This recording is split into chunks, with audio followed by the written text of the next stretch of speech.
Este episodio llega gracias al canal Libros al Punto, un proyecto que acerca el conocimiento de los mejores libros de emprendimiento, finanzas y desarrollo personal. Bueno, pues arranquemos planteando un escenario fascinante. Imaginemos que sale a licitación pública el diseño de un puente valorado en 5 millones de dólares. Vale, un proyecto enorme. Enorme, exacto. 16 empresas de ingeniería analizan el proyecto.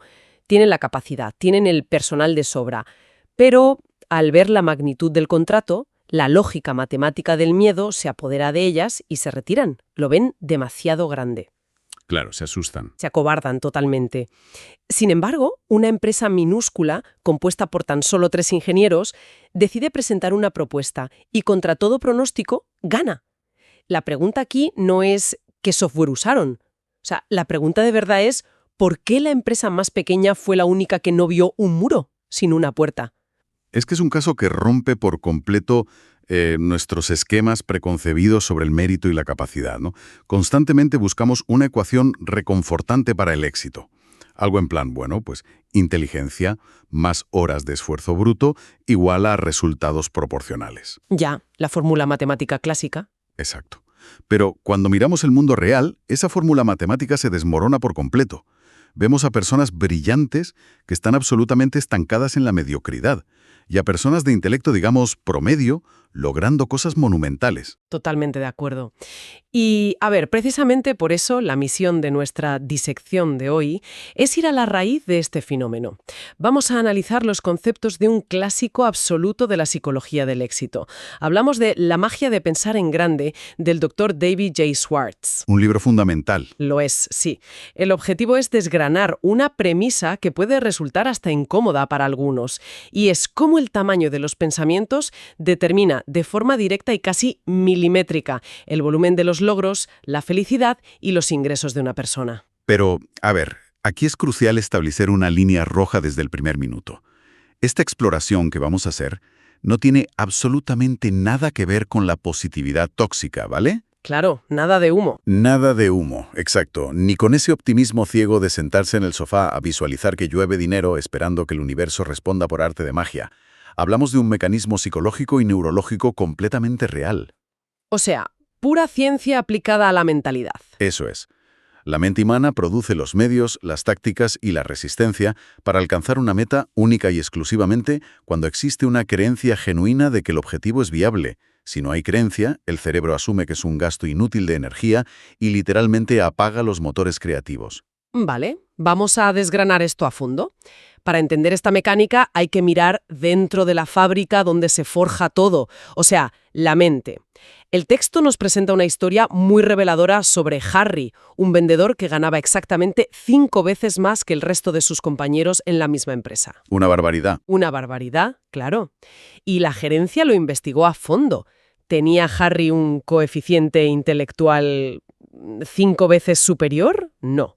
¿Hacía 5 veces más llamadas o trabajaba 100 horas a la semana? Resulta que tampoco. De hecho, disfrutaba de bastante más tiempo libre. Fíjate qué curioso. Pues sí, la única variable diferente era que sus metas y, por tanto, la estructura de sus pensamientos eran 5 veces más grandes. Pero yo me pregunto, a nivel práctico, ¿cómo es que pensar en grande altera el resultado real? Porque claro, suena un poco a magia, ¿no? Ya, suena a magia, pero no lo es. Es pura asignación de recursos cognitivos. Cuando los 3 ingenieros del puente que comentabas, o el vendedor Harry, deciden creer que un objetivo enorme es posible, dejan de malgastar energía mental en dudar de sí mismos. Claro, no hay fugas de energía. Exactamente. Todo ese ancho de banda cognitivo que la mayoría de la gente gasta en el «uy, ¿y si fracaso?». Ellos lo redirigen a la resolución creativa de problemas. Al creer que algo es posible, el cerebro actúa como un radar. Filtra el entorno para encontrar oportunidades, patrones y soluciones que siempre estuvieron ahí. Pero que una mente asustada filtra y etiqueta como ruido irrelevante. Madre mía, qué interesante. Para ilustrar este conflicto interno, la analogía que se plantea en las fuentes es brillante. Imaginemos la mente como una enorme fábrica de producción dirigida por dos capataces. Los dos capataces famosos, sí. Eso es.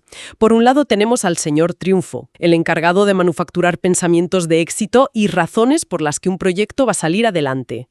Y por otro está el señor Derrota, un ingeniero experto en fabricar motivos altamente lógicos para el fracaso, el miedo y la parálisis. Y a ver, el peligro real aquí es que ambos capataces son extremadamente eficientes y obedientes. O sea, no cuestionan las órdenes en absoluto. Si alguien se despierta, mira el cielo gris y piensa automáticamente, bof, hoy va a ser un día terrible. Esa es la señal. Le dan al botón rojo de la fábrica. Totalmente. El señor Derrota toma el control total de la línea de producción mental. Y de repente empieza a fabricar pruebas irrebatibles, que si el café sabe mal, que si el tráfico está peor que nunca, o que seguro que el cliente cancela la reunión. Fíjate que, oyendo esto, me doy cuenta de que funciona exactamente igual que el algoritmo de recomendación de cualquier red social moderna. Si uno hace clic en un vídeo negativo o se detiene, 2 segundos de más en una noticia catastrófica, el algoritmo, que aquí sería el señor Derrota, se adapta al instante. Aprende rapidísimo. Para ver. Si este algoritmo negativo es tan rápido y eficiente apoderándose de la mente ante un revés real, ¿cómo se puede despedir a este capataz en tiempo real, cuando las circunstancias externas son genuinamente difíciles? O sea, no se puede simplemente fingir que todo está bien, ¿verdad? No, claro. Es que el objetivo no es negar la realidad. Eso sería delirante. Sería vivir en los mundos de Yuppie. Lo fascinante aquí es que la creencia actúa como un termostato. Un termostato, vale. Piensa en un termostato. No niega que hace un frío que pela afuera. Simplemente regula la temperatura interna en respuesta a ese frío. Despedir al señor Derrota no significa ignorar el problema que tienes delante, sino cambiar la directriz que se le da a la fábrica. ¿Y cómo se hace eso en la práctica? Requiere una orden consciente que modifique el vocabulario interno de la persona. En lugar de decir, esto es un desastre y no tiene arreglo, la orden debe ser una pregunta dirigida al señor Triunfo. Una pregunta del tipo, ¿cómo puedo minimizar este daño y solucionarlo? Cambias el enfoque. Exacto. Al cambiar la estructura de la pregunta, obligas al cerebro a cambiar de capataz. Pasas de justificar el fracaso a buscar activamente la salida. Y si la creencia es el motor de esta fábrica mental, hay un elemento que actúa como el óxido más letal, capaz de corroer todo el engranaje. Hablamos de las excusas. Hay un análisis muy profundo sobre cómo la mente se sabotea a sí misma para proteger el ego. La famosa excusitis. Sí, la excusitis, diagnosticada como la enfermedad del fracaso. Y lo más peligroso de este virus mental es cómo muta. Muta para asegurar su supervivencia, sin duda. La excusitis es una enfermedad progresiva. La primera vez que alguien pone una excusa para no atreverse a hacer algo, en el fondo sabe que es una mentira piadosa. Lo hace para proteger su comodidad actual. Para no salir de la zona de confort. Eso es. Pero si la repite lo suficiente, el cerebro subconsciente termina por solidificarla y la acepta como un hecho inamovible. Es, literalmente, una calcificación mental. Totalmente. Y hay una variante tristemente común, la excusitis de salud. Es muy revelador el contraste que se hace entre dos personas con la misma condición médica. Un paciente diabético que vive aterrorizado, limitando toda su existencia y usando su diagnóstico como un escudo contra la vida. La versión pesimista. Claro. Y por otro lado, un ejecutivo también diabético que en lugar de compadecerse, agradece profundamente a quienes inventaron la insulina y exprime su vida al máximo. O la demoledora filosofía de aquel golfista profesional al que le falta un brazo. Ah, sí, la cita del golfista es buenísima. Dice algo así como, la actitud correcta y un solo brazo batirán a la actitud incorrecta y a los dos brazos a la vez. Es brutal. Es brutal, sí. Y lo curioso es que, cuando el ego no puede usar la salud como excusa porque la persona está perfectamente sana, la enfermedad muta y ataca otro flanco. Hablamos de la excusitis de inteligencia. El clásico. Bueno, no soy lo suficientemente listo para este puesto, ¿no? Exactamente. Y aquí es vital entender cómo operaban mentes como las de Albert Einstein o Henry Ford. Ellos se negaban en rotundo a utilizar sus cerebros como meros garajes de hechos o almacenes de datos. ¡Qué buena metáfora! Garajes de hechos. Es que para ellos, memorizar datos que simplemente podían encontrarse en un libro o en una enciclopedia era un desperdicio absoluto de su capacidad cognitiva. De hecho, hay un ejemplo muy terrenal sobre esto en las fuentes. Es el caso de Phil, un profesional al que llamaban el ingeniero humano.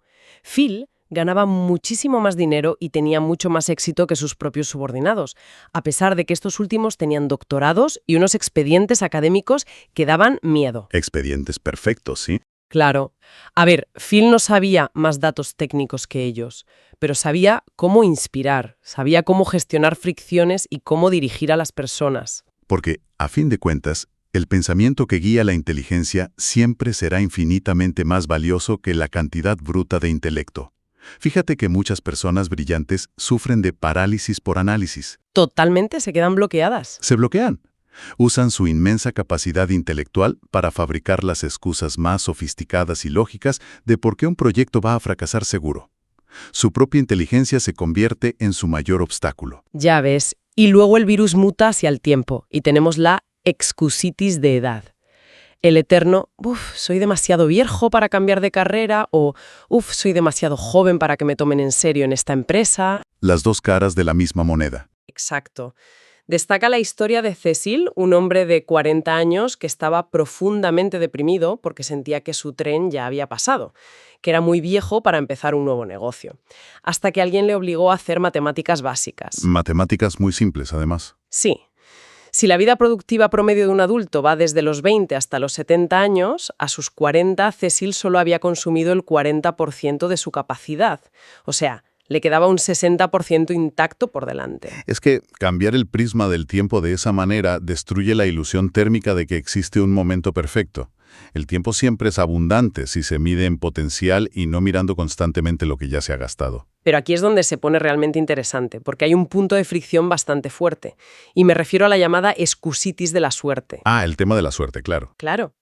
La premisa dice que no hay que culpar a la mala suerte de los fracasos propios, ni justificar el éxito de los demás diciendo, bueno, es que tuvo suerte. Pero, a ver, seamos honestos. Es facilísimo decir que la suerte no existe cuando ya estás en la cima disfrutando de las vistas, ¿verdad? Desde arriba todo se ve más fácil, claro. Totalmente. Entonces, ¿cómo reconciliamos esta idea de causa y efecto con eventos fortuitos negativos que te destrozan la vida? Crisis macroeconómicas, pandemias o variables que genuinamente están fuera del control de cualquiera. Pues mira, es una objeción completamente válida y lógica. Si conectamos esto con el panorama general, la respuesta no pasa por negar el caos del universo. Eso es imposible. Pasa por entender dónde ponemos nuestro foco de control. El análisis utiliza un ejemplo buenísimo sobre un ingeniero experto en tráfico. ¿El de los accidentes de coche? Ese mismo. Este ingeniero sostiene que en las carreteras rara vez ocurren accidentes fortuitos caídos del cielo por arte de magia. Lo que hay son fallos mecánicos, por una mala revisión, o fallos humanos por distracción o una suma de variables mal gestionadas. O sea que siempre hay una cadena causal detrás. Exactamente. Las personas con una mentalidad expansiva no niegan que ocurran tragedias o reveses económicos brutales. Lo que hacen es negarse en rotundo a aceptar que el éxito a largo plazo es una mera lotería. Si hay un fracaso, se auditan las causas, se ajusta el proceso y se sigue adelante. Atribuir la vida entera a la suerte es cederle el volante a la resignación. Y profundizando en esto de las excusas, la salud, la inteligencia, la edad, la suerte, al final vemos que suelen ser solo una máscara. Un disfraz socialmente aceptable para esconder el verdadero problema de fondo. El miedo, puro y duro. El miedo, el gran bloqueador. Para pensar a gran escala, primero hay que desinfectar la mente de este miedo que paraliza. Las fuentes nos dan un ejemplo brutal sobre unos reclutas de la Marina que se enfrentan a un salto desde un trampolín a gran altura. ¿Ah, sí? ¿La piscina? Sí. El miedo que sentían en el borde era físico, real. Los asfixiaba. Pero en el instante exacto en que sus pies dejaban la tabla y caían al agua, el miedo se evaporaba por completo. Esto nos deja una regla fundamental, y es que la acción cura el miedo, mientras que la indecisión lo fertiliza. Es que es un mecanismo biológico fascinante, de verdad. Mientras uno está ahí de pie, en el borde del trampolín, la amígdala cerebral está hiperactiva. Está anticipando todos los escenarios catastróficos posibles en bucle. Es pura agonía mental. Una tortura. Literalmente. Pero al iniciar la acción, el cerebro se ve obligado a transferir el control a la corteza motora para, pues para ejecutar el movimiento y lidiar con la física de la caída. Literalmente, no hay ancho de banda cognitivo para seguir sintiendo miedo una vez que estás actuando. Y fíjate que esto se relaciona mucho con cómo manejamos nuestro banco de la memoria interno. Si ante un reto nuevo uno va al cajero automático de su memoria y solo retira recuerdos de veces anteriores en las que fracasó o hizo el ridículo, pues el miedo crece exponencialmente. Hay que depositar y retirar solo recuerdos positivos. Es vital gestionar lo que recordamos. Y también se aplica a cómo percibimos a los demás para no temerles. El ejemplo del recepcionista del hotel es genial. Ese chico que mantiene una calma zen ante un cliente que le está gritando furioso por una nimiedad. Lo del cliente del hotel, sí, es un cambio de perspectiva. Claro. El recepcionista no se acobarda. Comprende que ese cliente probablemente viene de sufrir un problema en su vida personal o tiene complejos internos y él es simplemente un blanco fácil. Una perspectiva empática que desactiva el miedo. Esa comprensión es clave, sí. Y ligada a esa seguridad frente a otros está la seguridad interna, la conciencia pura. Se menciona el caso de Paul, un estudiante que hizo trampa en un examen crucial. Logró salir impune, nadie lo pilló. Sin embargo, la culpa interna lo devoró por dentro. Le destruyó la confianza, ¿no? Le fracturó la autoconfianza por completo y le impidió pensar con claridad en su carrera posterior. Fíjate que es la analogía perfecta de una de esas aplicaciones que se quedan abiertas en segundo plano en nuestro móvil. Esas apps silenciosas que no ves en la pantalla, pero que poco a poco consumen silenciosamente toda la batería hasta que el teléfono se muere. Una fuga de energía total. La culpa hace exactamente eso, con la energía mental. Y para contrarrestarlo, el autor propone 5 ejercicios físicos directos para generar confianza. Sentarse en primera fila, establecer contacto visual firme, caminar un 25% más rápido, hablar en alto y sonreír en grande, enseñando los dientes. Los 5 hábitos físicos. Pero a ver, yo aquí tengo otra pregunta para ti. El texto asegura que caminar un 25% más rápido o forzar una sonrisa genera confianza real. ¿Acaso el cuerpo puede engañar a la mente y alterar las emociones así de fácil? Suena a truco superficial, ¿no te parece? A ver, suena a truco, sí, te lo concedo. Pero la ciencia detrás de esto es sólida. Es lo que llamamos cognición corporeizada. De hecho, se cita al Dr. George W. Crane, quien estipula que los movimientos son los precursores de las emociones. Los precursores, o sea, van antes. Obligar al cuerpo a adoptar los patrones físicos de la seguridad, como caminar rápido y con propósito, le transmites a la mente que hay un destino importante al que llegar. El cuerpo lidera la acción y la mente sencillamente obedece la emoción. Vale, entonces, si ya hemos curado el miedo a través de la acción física, la mente queda despejada. Es como un lienzo en blanco. Y este es el momento exacto para aprender a trazar planes a gran escala, ver el potencial, y no solo la realidad. Aquí entra la importancia radical del vocabulario. Exacto. La diferencia entre vocabularios. No pensar tanto en palabras aisladas, sino en las imágenes que proyectan. Las mentes grandes usan palabras brillantes y de victoria. Por ejemplo, en lugar de decir, bueno, hemos quebrado, dicen, hay una nueva proposición sobre la mesa. Porque cambiar la palabra altera la imagen mental al instante. Hemos quebrado evoca un pozo sin fondo. Una nueva proposición es un camino que se abre. Claro, y esto permite añadir valor a las cosas, como ese agente inmobiliario que no vende una granja en ruinas, llena de maleza, sino que vende un plan detallado para construir un establo de caballos de lujo o una plantación de pinos. Le vende al comprador el potencial, no la miseria del presente. Ver más allá de la ruina. Y aplica igual al valor real de un cliente. Tenemos el altercado en la cafetería. Un estudiante y la cajera discuten a gritos por una diferencia de 10 centavos en una ración de pavo. La cajera gana la discusión, pero esa cabezonería le cuesta al negocio los $250 anuales que el chico solía gastar allí. Una victoria pírrica total. Ya ves. O el lechero ciego que rechazó una clienta porque solo compraba un cuarto de leche cada 2 días. Le pareció una molestia. Estaba tan ciego a la realidad que no notó que la mujer estaba embarazada y que en unos meses el consumo se iba a multiplicar enormemente. Son víctimas de la ceguera del potencial, sin duda. Entonces, ¿qué significa todo esto? Yo veo una analogía muy clara. El pensamiento mezquino es como mirar por el ojo de una cerradura. Solo ves un puntito, ves los 10 centavos del pavo, mientras que el pensamiento grande es abrir la puerta de par en par y ver la habitación entera, o sea, los $250. Me gusta mucho esa imagen, la de la cerradura. Pero claro, en la práctica, ¿cómo logramos que la frustración diaria, el cansancio, no nos empuje de vuelta a mirar por el ojo de la cerradura, ante las pequeñeces? Pues mira, existe una herramienta muy pragmática. El autor propone una prueba del ácido. Antes de iniciar cualquier tipo de disputa, ya sean peleas domésticas por nimiedades o enfados en el trabajo, uno debe detenerse y preguntarse, ¿es esto realmente importante? El filtro definitivo. Exacto. El objetivo superior siempre debe ser ganar la guerra general, ya sea mantener la paz mental, cerrar la venta o lo que sea. No hay que desangrarse luchando una batalla irrelevante por 10 centavos de pavo. Totalmente. Y ver el gran panorama nos lleva a buscar mejores maneras de hacer las cosas. A esto se le llama pensamiento creativo, que muchas veces creemos que está reservado para científicos o artistas de vanguardia, pero en realidad es para la vida diaria. La creatividad diaria, sí.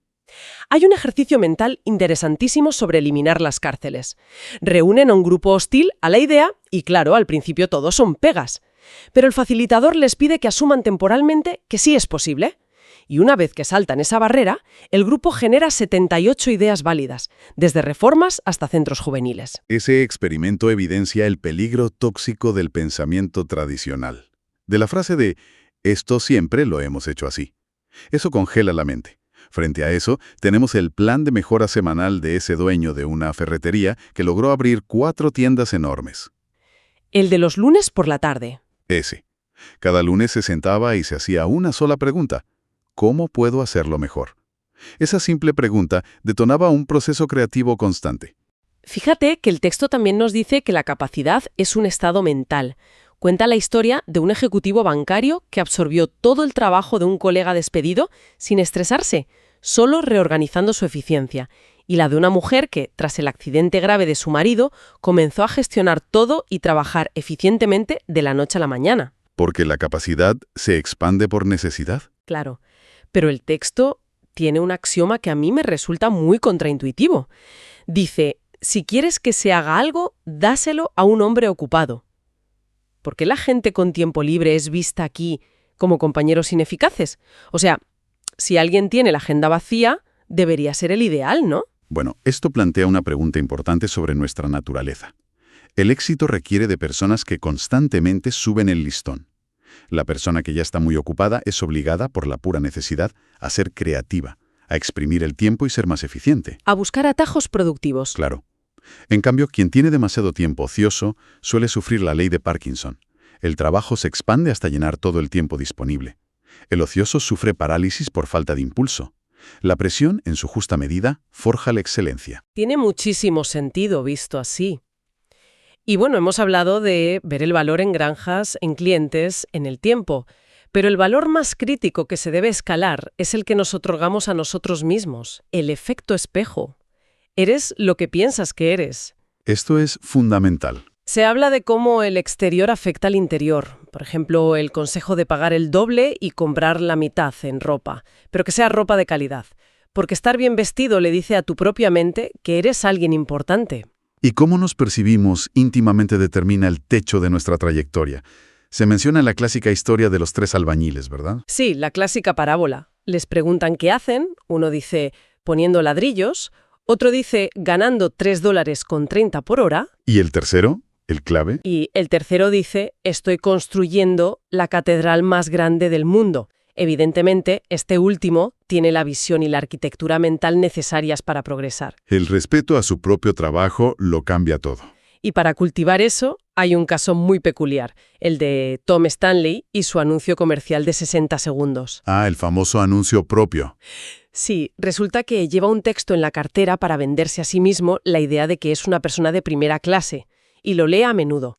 Pero claro, leer un comercial sobre uno mismo en voz alta, frente al espejo, a muchos les puede parecer ridículo o un acto de puro egocentrismo.